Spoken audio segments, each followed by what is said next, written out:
Menurut Bapak, calon berikutnya bisa membawa ke arah yang lebih baik dengan janji-janjinya nggak, Pak? Ya kalau harapan masyarakat ini ya harus lebih baik ya kan, baik kesejahteraannya ya para masyarakat ini baik, apalagi ya para pekerja ya buruh-buruh itu ya kan. Ya kalau kita lihat sekarang kan dengan adanya peraturan-peraturan yang tentang omnibus law dan sebagainya, kelas tenaga kerjaan itu kan sangat merugikan para pekerja sebenarnya. Sepertinya hanya janji-janji manis yang seperti dulu-dulu lagi. Kok pandangan saya kayaknya enggak juga ya. Rasa ya gitu-gitu juga lah, karena kan namanya janji itu belum pasti bisa diapai. Namanya untuk mencapai sesuatu yang apa itu janji melulu kayaknya sih. Dan terakhir, Pak, solusinya menurut Bapak apakah cukup ganti pemimpinnya atau ganti semuanya, Pak? Saya rasa ganti sistem ya kan, tapi pemimpinnya harus ganti juga memang. Nah, Ya permintaan masyarakat sih kalau bisa ya supaya dirubahlah semua, baik secara hukumnya ya kan, penegak hukum biar adil kepada masyarakat ya kan, jangan hanya eh, tajam ke bawah tumpul ke atas, itu harapannya sih. Kayaknya sistem dan orangnya ganti lah. Nah, itu lebih bagus kayaknya.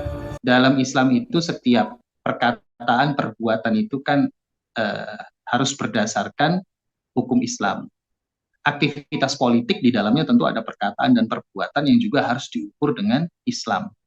Maka tidak boleh jika melakukan aktivitas politik ya, atau ingin mendapatkan tujuan-tujuan politik tertentu tidak menggunakan standar Islam, yaitu standar halal dan haram. Ada kaidah yang masyhur kan bahwa kan al-ghayatu la tubiru wasilah, bahwa tujuan itu tidak menghalalkan segala cara. Maka dalam politik juga harusnya begitu. Ya, tidak bisa walaupun tujuannya itu Islam menggunakan cara yang tidak Islami, ya, dan kemudian menggunakan wasilah-wasilah yang tidak dibenarkan di dalam Islam. Nah, ini yang seringkali terjadi sekarang, ya. Orang sering berargumentasi bahwa ya mungkin sekarang tidak ideal dan nggak mungkin nunggu ideal. Jadi ya kita berkontribusi dulu lah. Tapi cara berkontribusinya keliru, ikut dalam apa namanya mekanisme tadi politik yang keliru ya tadi yang tidak sesuai Islam. Dan ini berbahaya. Kenapa berbahaya? Satu, keterlibatan kaum muslimin atau kemudian mungkin tokoh-tokoh Islam di dalam praktek politik sekuler yang tidak sesuai dengan Islam itu akan memberikan legitimasi seolah-olah politik sekuler yang ada sekarang ini boleh. Itu begitu. Itu yang pertama. Kedua, tanpa disadari keterlibatan dari kaum muslimin dan tokoh-tokoh Islam misalkan dalam praktek politik sekuler yang ada saat ini, akhirnya apa? Memperpanjang keberlangsungan politik sekuler itu.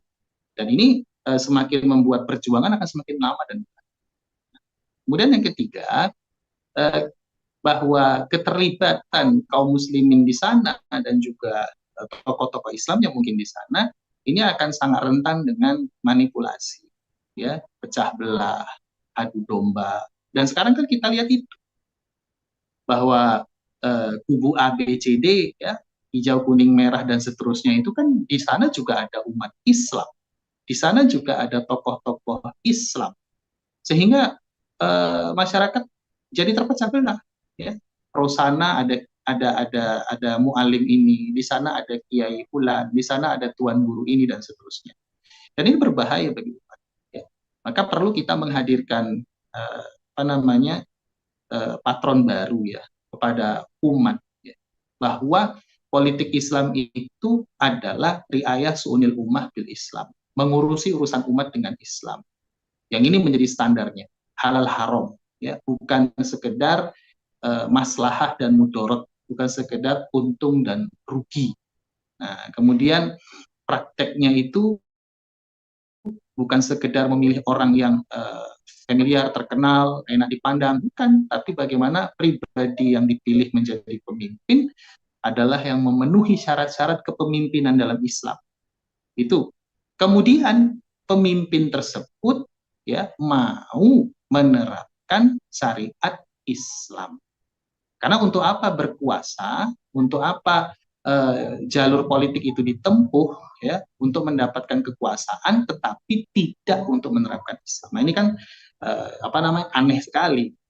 Padahal Rasulullah SAW dan para sahabat ridwanullah alaihim telah mencontohkan ya bahwa kekuasaan yang diperlukan, Islam memerlukan kekuasaan, dan kekuasaan itu ya berarti di politik adalah untuk menerapkan Islam, bukan untuk menerapkan yang lain. Wallahu a'lam.